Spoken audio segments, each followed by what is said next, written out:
Des vivres à portée de main, mais encore inaccessibles.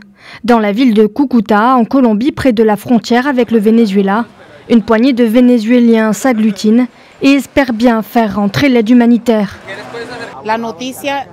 Maduro ne veut pas autoriser l'entrée de cette aide humanitaire au Venezuela. Les gens ne parlent pas de politique, mais de dignité humaine. Nous parlons de personnes sur le point de mourir ou d'enfants déjà morts à cause du manque de médicaments. Allez voir ce qui se passe dans les hôpitaux du Venezuela pour vous rendre compte de la réalité. Le chargement a été réceptionné par l'Unité nationale de gestion des risques de catastrophe, l'organisme étatique chargé des secours en Colombie.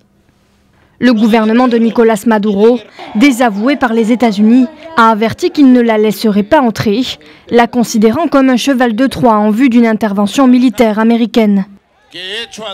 Je m'engage dans cette pétition pour la paix et pour la souveraineté du Venezuela, en accord avec le droit à l'indépendance et à l'autodétermination du peuple vénézuélien.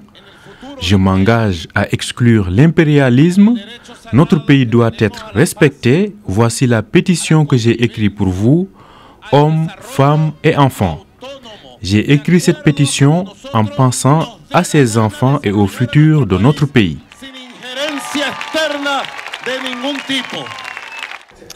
Bogota et Caracas n'ont plus de relations depuis 2017 et le président Iván Duque est à la tête des pressions diplomatiques exercées sur le régime au Venezuela.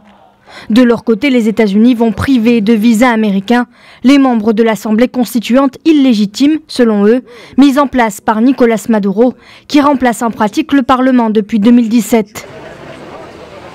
Les pays européens et latino-américains, rassemblés jeudi à Montevideo pour la première réunion d'un groupe de contact international sur le Venezuela, ont appelé jeudi à une élection présidentielle libre dans ce pays.